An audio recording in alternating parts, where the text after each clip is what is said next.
I like Liz Truss's policies. I admire her record with the trade deals. And normally I would say, yeah, I think that's probably the best person.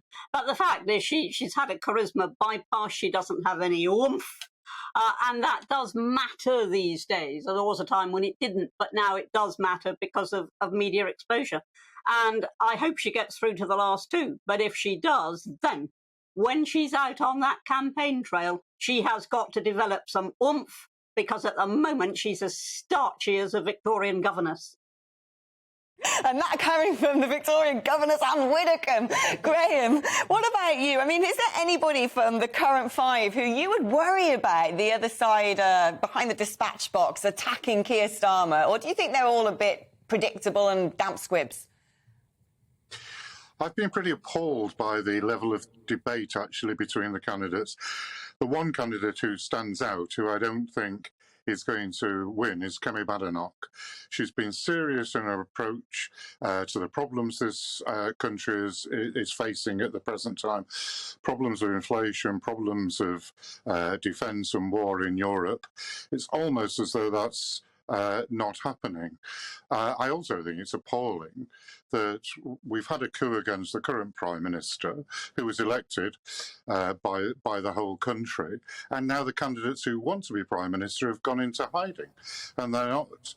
Most of us don't have a vote in this election, but at least we could look on.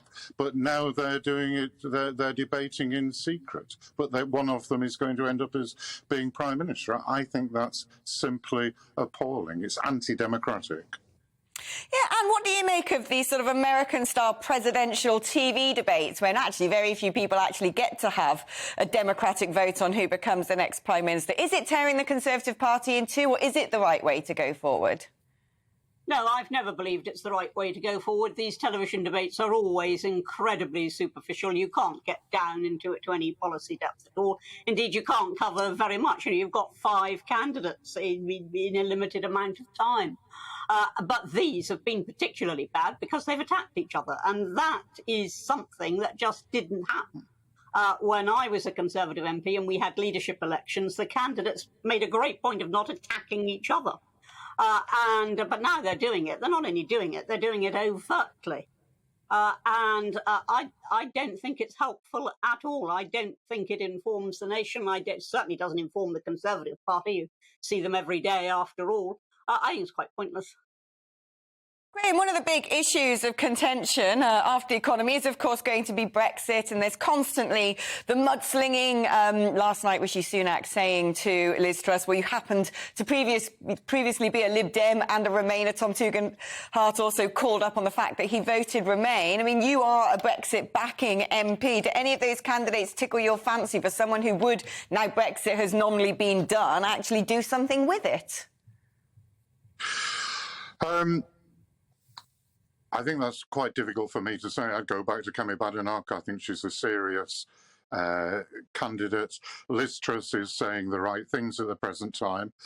But I don't really trust somebody who voted Remain only a few years ago, and somebody who is a Lib Dem. At this level of politics, you expect people to know what they think when they get close to the top jobs.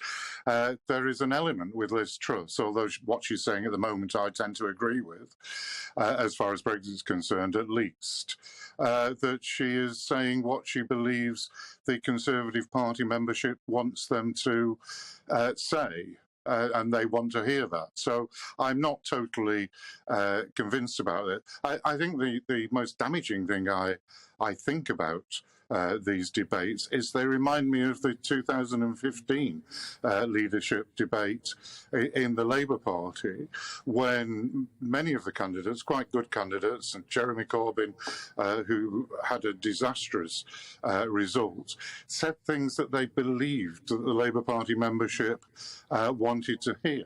And actually, my experience as a Labour Party MP is if you tell things as they are to the party membership, they will accept it. If you reflect prejudices that you think they have, then you're likely to end up with a poor result, as the Labour Party did in that election. And I think that's what's happening to the Conservative Party at the present time. Most of the candidates are trying to reflect what they believe Conservative Party members' prejudices are, and not telling them the hard truths about the situation this country finds itself in.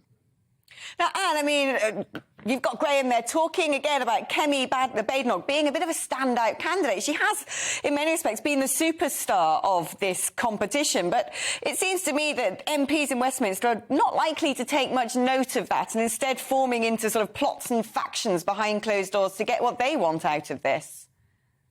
I think she has done remarkably well. I mean, I don't think anybody could take that from her. I think she's a very serious candidate. I think, unlike Penny Mordaunt, she really has thought things through and knows where she's coming from. And I do think it's been a tremendous performance, but I face facts, Alex. I face facts. She is an outsider. She is not, on the inside track. It would be a miracle if she got through to the last two. I would not be at all upset if she did. But I don't see it happening. I think she's going to need just a bit more experience, and then I think she will be probably, I mean, in as much as you can ever say it in politics, she'll probably be unstoppable. But at the moment, she just hasn't quite got that high level of experience that is going to convince people.